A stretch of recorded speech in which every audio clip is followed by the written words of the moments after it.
Study the vision Azamgarh से मैं R K sir पुनः आपके बीच में एक नए चैप्टर, एक नई ऊर्जा के साथ आपके बीच में उपस्थित हूं, जिसका नाम है व्याकरण शास्त्र की प्रमुख संज्ञाएं। ये बिल्कुल छात्रों के लिए, टेट सुपर टेट के जितने भी लोग हैं, आप लोगों के लिए बिल्कुल नया चैप्टर होता है, क्योंकि इसको कम संज्ञान में रखा गया होता है। व्याकरण शास्त्र की प्रमुख संज्ञाएं की बात करें तो सबसे पहले हम बात कर लेते हैं संज्ञा की। संज्ञा क्या है? संज्ञा बराबर नाम, नाम को ही हम संज्ञा करते हैं। किसी के नाम को ही संज्ञा कहा जाता है, नाम और संज्ञा में कोई अंतर नहीं। व्याकरण शास्त्र में किस संज्ञा, कोई संज्ञा है उसका नाम है, तो उसमें कौन कौन सी चीजें निकल करके आती हैं संस्कृत व्याकरण शास्त्र में, उसकी चर्चा आपसे करना है कि व्याकरण शास्त्र में किसे संज्ञा कहेंगे और उसमें कौन कौन सी संज्ञाएं आती हैं। तो सबसे पहला नंबर है वृद्धि संज्ञा का, वृद्धि संज्ञा का। और इस वृद्धि संज्ञा का सूत्र होता है, सबसे पहले तो परीक्षा में पूछेगा कि वृद्धि संज्ञा का सूत्र क्या होता है, तो आप बताएंगे वृद्धिरादेश। वृद्धि संज्ञा का सूत्र क्या है? वृद्धिरादेश।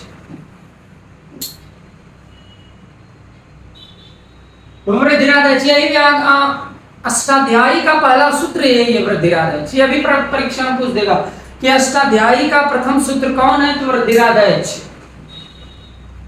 अब वृद्धि संज्ञा का सूत्र हुआ वृद्धिरादेश।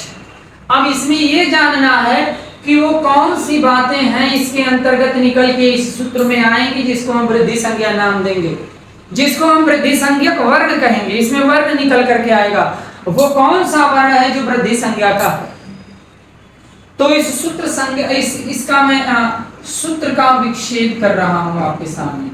सूत्र का विच्छेद अगर करूं तो इसमें से निकल करके जो बातें आती हैं, वृद्धि, धन आत और धन एच प्रत्याहार, तीन चीजें। वृद्धि, धन आत, धन एच।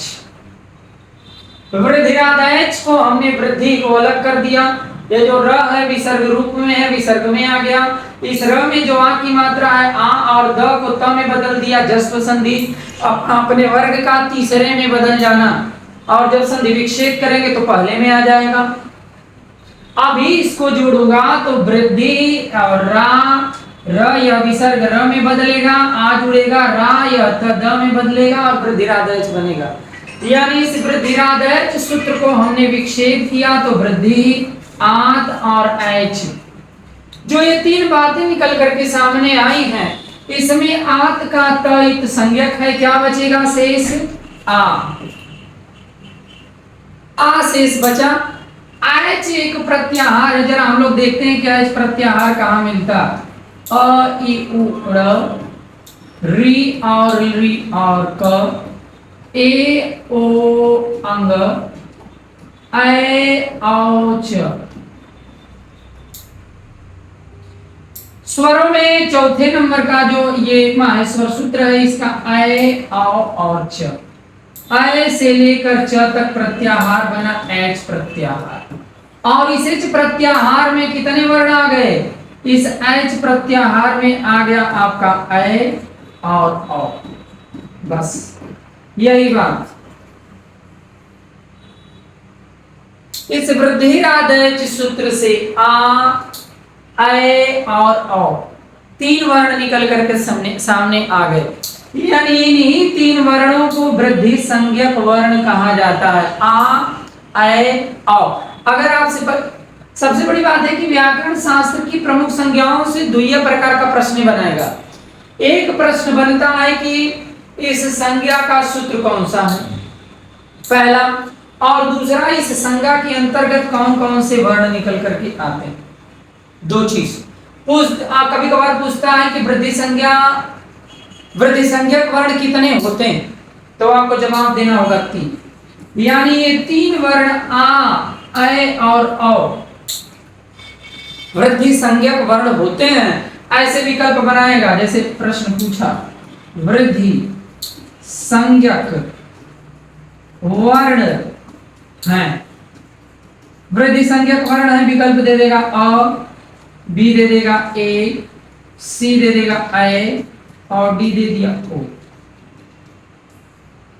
अब आपको पता है कि आ, ए और औ यही तीन वृद्धि संज्ञक होते हैं। विकल्प में जैसे इन तीनों में से कोई एक दिख जाएगा वही वृद्धि संज्ञक वर्ण होगा। यही चर्चा है इस संज्ञा प्रकरण का, वृद्धि संज्ञा की प्रमुख संज्ञाओं का। एक संज्ञा, पहली संज्ञा हमने आपको बताया वृद्धि संज्ञा, सूत्र वृद्धिरादय, वर्ण आ, ए और औ तीन वर्ण है। अब इसी क्लास में आपको एक श्लोक पर चर्चा करता हूं। एक श्लोक है,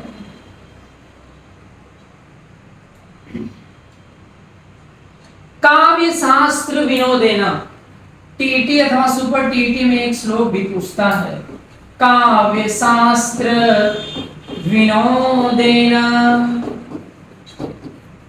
कालो गच्छति धीमताम्।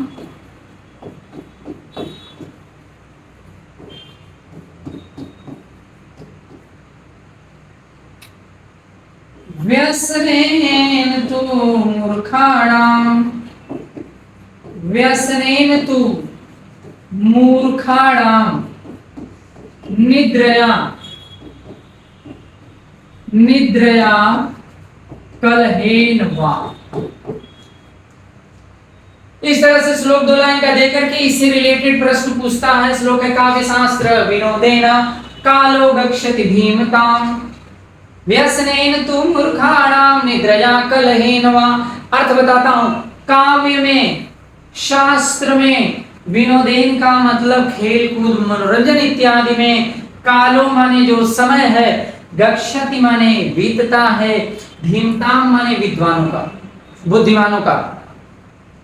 काव्य में, शास्त्र में, खेल कूद मनोरंजन इत्यादि कार्यों में जो समय है वह व्यतीत होता है विद्वानों का। लेकिन व्यसनेन माने बुरी आदतों में, गलत आदतों में। तू मूर्खाणाम निद्रया कलहेन वा, नींद में और ईर्ष्या में। जबकि मूर्खों का समय बुरी आदतों में, नींद में, सोने में और ईर्ष्या इत्यादि में व्यतीत होता है। और काव्य शास्त्र, खेल कूद इत्यादि कार्यों में बुद्धिमानों का समय व्यतीत होता है। अब परीक्षा का प्रश्न बनेगा, गच्छति पद में लकार है, गच्छति पद में लकार, कौन सा लकार बताएंगे आप? गम धातु का लट लकार में रूप चलता है, गच्छति, गच्छता, गच्छन्ति, गच्छसि, गच्छता, गच्छत, गच्छामि, गच्छाव, गच्छाम। तो गच्छति लट लकार प्रथम पुरुष एक वचन का रूप है, तो आप क्या जवाब देंगे? लट लकार। वर्तमान काल प्रथम पुरुष एक वचन, पूछ देगा किसका समय काव्य शास्त्र इत्यादि में बीतता है, तो विकल्प आप देंगे विद्वानों का, बुद्धिमानों का। किसका समय निद्रा, कलह और व्यसन में बीतता है, तो जवाब देंगे मूर्खों का।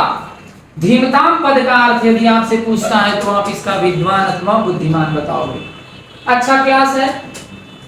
आज आपने इस क्लास में वृद्धि संज्ञा के बारे में जाना। वृद्धिरादय सूत्र है, आ, ए, औ तीन वर्ण इसके अंतर्गत आते हैं। और उसके बाद ये श्लोक टेट अथवा स्टेट दोनों की परीक्षा में, टेट और स्टेट दोनों एग्जाम्स में इस तरह का श्लोक देकर के प्रश्न पूछता है। ठीक है, तो सेशन अच्छा है, आप लाइक करें, सब्सक्राइब करें, शेयर करें। अगली वीडियो में और एक संज्ञा प्रकरण और एक श्लोक लेकर अथवा कोई रूप लेकर के आपके बीच में उपस्थित होऊंगा। शेयर और सब्सक्राइब अवश्य करें। आजकल की मोबाइल ऐसी है ना, एंड्रॉइड है, वो कीपैड वाला नहीं है, बस धीरे से बटन दबाएंगे खटाक से सब्सक्राइब होगा, ऑल बटन पर क्लिक करेंगे और सब वीडियो जो फर्स्ट वीडियो होगा जैसे ही अपलोड होगा आपके मोबाइल पर पहले पहुंचेगा और उसका आनंद आप लेंगे, उसका ज्ञान प्राप्त करेंगे आप पहले। धन्यवाद।